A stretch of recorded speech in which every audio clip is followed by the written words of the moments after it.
Hello champions! Today I have an important and a practical advice for you.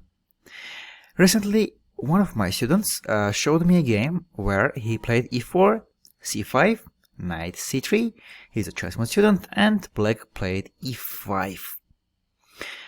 Now, please pause the video and think what would you do here if you played blitz game. It's 5+3 time control and the opponent played e5 and you face this move first time. Please pause the video and think. Well, we already had a video about what to do when opponent avoids theory. What should be your steps? If you haven't watched the video, no worries, in the description part of the video you can find that video. So, I will briefly remind you. When opponent makes a move and you don't know what is this, pause for a moment and think what are the downsides of the move, and then come up with a plan how you can use the downside of that move. So in this case, black played e5. What is the downside of this move? Let's ask this question and try to answer together. You can pause the video and think for a bit. Okay, for explaining deeply what is the downside of this move, let me show you one interesting thing. So each Saturday we have a close tournament between our Chessmood Pro members and we play different positions, different openings, different endgames and so on. So in the last tournament they were playing pawn endgame. Just we removed all the pieces and king against king, 8 pawn against pawn. And what happened in one of the game? White played e4, c5, kind of Sicilian, king e2. White brings your king close to the center and close to the game. And here black played e5. White played king d3, king e7, now black also wants to bring the king c4. Now white wants to enter to the weak square on d5. Black played king d6 in order not to allow king d5, but here white played a very strong move. I refer you to pause the video and think. Okay, white played king b5. And now, suddenly, the game is over. Why? Because black king cannot make a move. If king moves somewhere, white will take the pawn. If black plays a6, then after king b6, white is going to win the b7 pawn. If black plays b6, defending the c5 pawn, and now the king is free, white will play king a6. The pawn is not on b7, it doesn't control this square, and after king a6, king a7, white wins the pawn. So, in the queen side, black is in Zugzwang, and the pawn moves of the king side, it's soon gonna be finished. What happened here in the game? Black just resigned. Maybe it was too early resignation, but still the position is totally lost. Why happened this? After e4, c5, king e2, it's just pawn endgame. However, black with e5 move weakened the d5 square. After king d3, king e7, king c4, it's just lost. Now let's go back to our example. The last move, black played e5. What is the problem of this move? At this point, I guess you know the answer, right? Black weakened the d5 square. How to use it? Well, there is an important tip when opponent weakens some square. If your opponent weakens a square, try to occupy that weak square with your pieces. And here the best move would be, well, if you say bishop c4, this is the correct answer.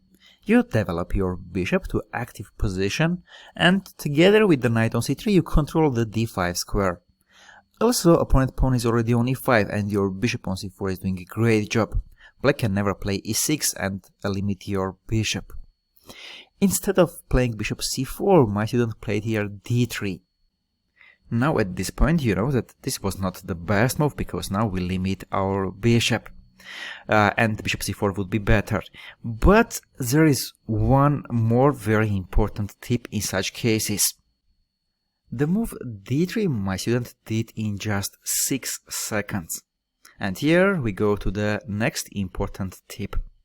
When in the opening you face a new move for you, don't react immediately. This is a very common mistake that many players do. If opponent made a move which is new for you and you feel something should be wrong with it, take your time. I don't mean you spend half of your time to figuring out the downsides, but take a little bit more time. It can be at least 15 seconds, can be 20 or 30. Figure it out the downside, come up with a plan and then continue. Well, from one point it looks like spending 20 seconds just early in the game on the move 3 it's a lot. However, this is kind of investment in the future moves. So, when you pause here, you figure it out the downside of opponent's move, you figure it out your plan, how you are going to exploit it, your next move will be much faster. So if you spend here 20 seconds and play bishop c4 and you here have a clear plan, the next move you will play d3 much faster, opening up the bishop on c1. Next probably you will play f4 faster. After f4, knight f3, short castle. And now the rook on f1, bishop on c4 together will put huge pressure on f7 pawn, and using the d5 weak square at some point the knight can join the attack. You will have a very easy game. Okay, champions, so when opponents make a move, it's a new move for you, first pause, don't react immediately. Figure out the downside, come up with a plan, and then make a move. Okay? At the end of today's lesson, I have a homework for you. Let's say you are playing with white pieces, you play e4, and after e6, d4, d5. Let's say you are a Chessmood student and you learn all our openings and you play here bishop d3, the move which we recommend in our courses. Now, in our courses we covered main moves knight f6, de4, c5, and also knight c6, attacking the d4 pawn. Let's imagine opponent played here f5, and you are playing here 5 plus 3, like 5 minutes and 3 seconds increment on each move. You play this time control game. What would be your steps and how you will counter f5 move?